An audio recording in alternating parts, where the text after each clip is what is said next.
You're shy. You're at a play party. What do you do? This is Cathy Vartuli from theintimacydojo.com.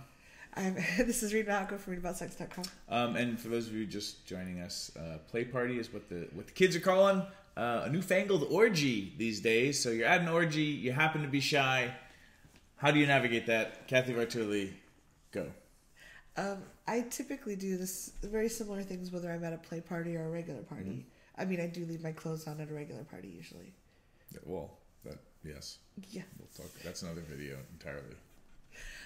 But just being honest with people. Usually, I like the play parties where people go around in a circle and just kind of tell their name and a little bit about themselves. Or I love how you have people share their mildest and wildest, and we should do a video on that. Maybe.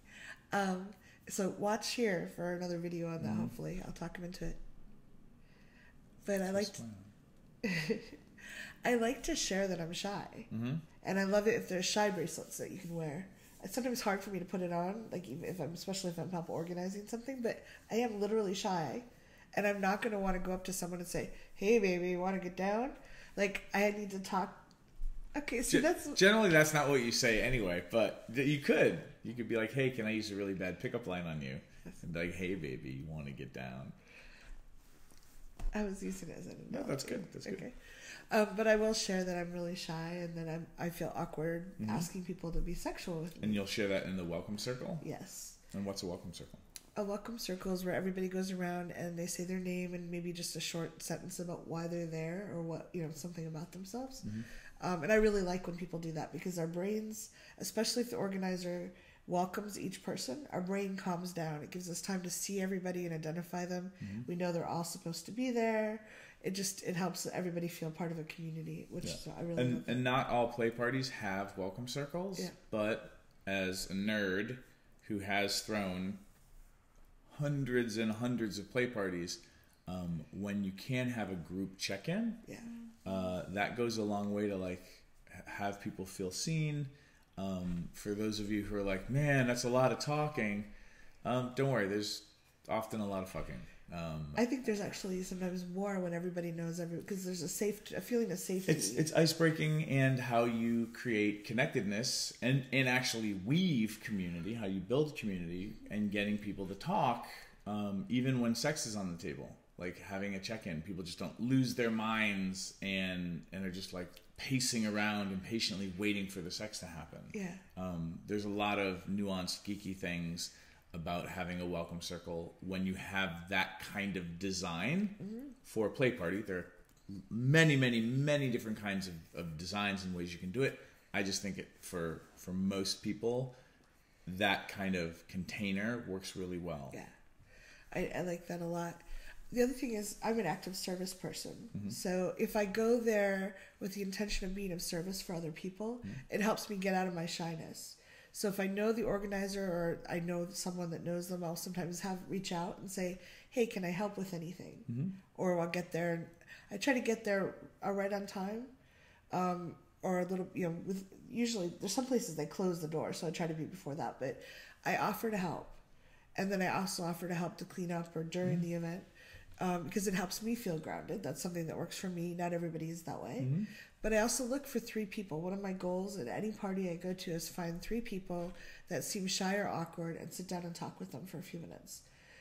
So you're proactively helping your fellow shy people. And it makes me feel empowered and it helps me build connection. And you're releasing a bunch of endorphins and things in your brain because you're taking action. That's good. Yeah. I like that. And because I'm reaching out to help somebody, it helps me get past my shyness. And once I start talking to someone else, half the time someone else comes over and they're like, have you met my partner? And we end up having a conversation. Nice. You're breaking the ice for yourself. Yes. Well done, everybody. Well done. That's good. And the other thing I like to do, and you did this at a play party at Polypalooza, you encouraged everyone in the room to try to get 5 no's, to ask for 5 things they were certain they weren't going to get, but that they really like to have. And I was like 3 of my 5 got yeses, and I was like, and you were really clear, ask for what you want. So I was asking for what I wanted, but I was like, really? And it was fun. So just try that. Like, try to be respectful of people, but just go around and ask for some things that you'd really like to do, and just be okay. Like, practice receiving the no, and like, oh, thank you so much. And if they say yes, practice saying, wow, okay, where would you like to do that? And you can even go up to people and be like, I would like to practice asking for things and getting a no. I'm trying to get 5 no's tonight. However, if what I ask for you are yes to, I encourage you to say yes, because I can get my no someplace else. Yeah. And then all of a sudden you've created a game, especially for people who also are kind of like shy or nervous about being at a play party. You're coming and being playful with them. Yes. And role modeling really good play party etiquette and being adventurous. And that, when you make going to a play party not about getting laid, but about having fun and being bold in a way that maybe was impossible to imagine when you were in 7th grade, then they're pretty cool. Yeah. And your mileage may vary. We'd love to know what you think. If you're shy and you're at play parties or at regular parties, what techniques do you use to get out there and meet people and feel more comfortable? Leave a comment below. Thanks for tuning in, Sex Geek. If you would like to continue with the brain sex, do me a favor and click subscribe right here.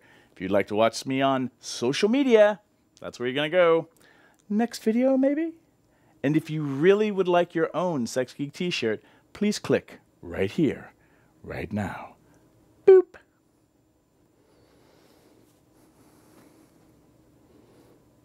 No, really, like...